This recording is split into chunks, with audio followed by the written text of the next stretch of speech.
মাননীয় স্পিকার, এখানে কিন্তু আমরা নির্বাচনের আগেও ঋণ খেলাপিদের বিরুদ্ধে কথা বলেছি, ঋণ খেলাপিদের নমিনেশন দেওয়া হয়েছে। নির্বাচনের পরেও আমি আমার প্রথম অধিবেশনের বক্তব্য এইখানে মাননীয় অনেক সম্মানিত সংসদ সদস্য তাদের কত কত ঋণ খেলাপি রয়েছে সেই সংখ্যা আমি উল্লেখ করেছি, তাদের সম্মানিত নাম প্রকাশ করিনি। এখন যেই দল ঋণ খেলাপিদের নমিনেশন দিয়ে তাদেরকে সংসদে নিয়ে আসে, এটা তো তাদের দায়িত্ব, তাদের উপর এই দায় চাপায়। এখন যদি সংসদে এতগুলো ঋণ খেলাপি থাকে তাহলে এই সংসদকে তো ঋণ খেলাপিদের সংসদ বলবে, বা সরকার দলীয় লোকেরা যারা মেজরিটি 2/3 মেজরিটি করেছে তারা ঋণ খেলাপিদের সংসদে নিয়ে এসেছে, এটা সাধারণ মানুষ এটা স্বাভাবিকভাবেই বলবে।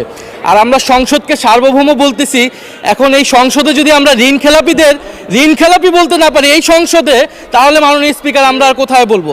ফলে মাননীয় স্পিকার, আপনার কাছে অনুরোধ থাকবে যে যদি এই ধরনের শব্দ বলা হয়েও থাকে সেটা আসলে এক্সপান্ড হওয়ার মতো কোনো বক্তব্য নয়, বরং যারা ঋণ। ধন্যবাদ মাননীয় চিফ হুইপ। মাননীয় স্বরাষ্ট্রমন্ত্রী মহোদয় কিছু বলতে চাচ্ছিলেন? জি জি, মাননীয় স্বরাষ্ট্রমন্ত্রী, আপনি আপনার কথা 2 মিনিটের মধ্যে শেষ করবেন দয়া করে। তার চাইতেও কম লাগবে মাননীয় স্পিকার। আর দাঁড়াতে চাচ্ছিলাম না। এই মহান জাতীয় সংসদকে, আমরা জাতীয় সংসদের সকল সংসদ সদস্যদেরকে সম্মান প্রদর্শন করা আমাদের উচিত। আমি শুধু ইন্টারপ্রিটেশনটা দেব, কে কি বলেছেন সেটাতে যাব না।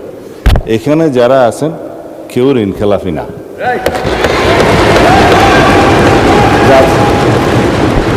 নির্বাচনী আইন, রিপ্রেজেন্টেশন অফ পিপুলস অর্ডার এবং অন্যান্য বিধিমালায় অনুসারে যারা ঋণ খেলাফি আদালত কর্তৃক সাব্যস্ত হবে, ঘোষিত হবে, তারা দে আর ডিসকোয়ালিফাইড, তারা এমপি হিসেবে নমিনেশন দিতে পারবে না, অবৈধ। নির্বাচিত হয়ে এসছে তার মানে ঋণগ্রস্ত হতে পারে, নট ঋণ খেলাফি। এখন যদি এখানে কেউ ক্লেম করে যে এই সংসদের ঋণগ্রস্ত ঋণ খেলাফিদেরকে নমিনেশন দেওয়া হয়েছে, এটা কোনো লিগ্যাল ইন্টারপ্রিটেশনের ঠিকানা।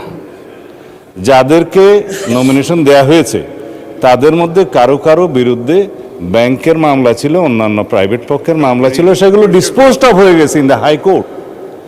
যখন হাইকোর্ট সুপ্রিম কোর্ট থেকে সেটা ডিসপোজড অফ হয়ে যায় এবং তাকে লেজিটিমেট ক্যান্ডিডেট হিসাবে ডিক্লেয়ার করা হয়, সে আর ঋণ খেলাপি নয় এবং তারা এখানে ইলেক্টেড হয়ে এসছে। এখন আমরা কেন বলছি এটা ঋণ খেলাপিদের সংসদ? কেউ কেউ ঋণগ্রস্ত হতে পারে ব্যবসা বাণিজ্য করতে যেয়ে, কিন্তু ঋণ খেলাপি হিসাবে যে এখানে ডিফেম করা হচ্ছে, it's a defamatory statement, it should be, I think, expunged. Thank you মাননীয় স্পিকার।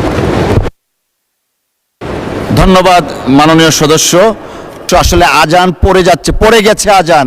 আমাদের মাননীয় সদস্য একটু দাঁড়াতে চেয়েছিলেন, রুমিন ফারহানা, দয়া করে আপনি, আজান পড়ে যাচ্ছে, এখনই 1 মিনিটের মধ্যে শেষ করেন।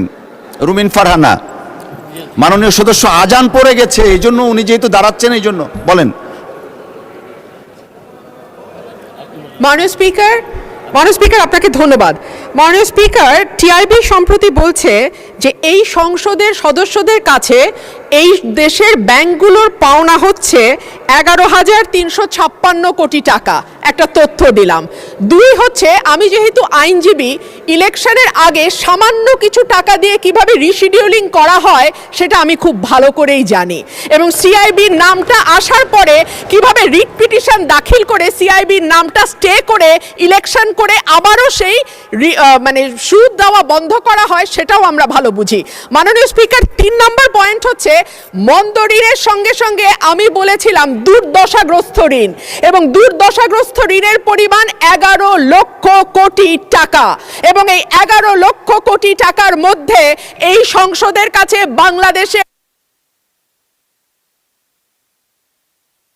ধন্যবাদ মাননীয় সদস্য।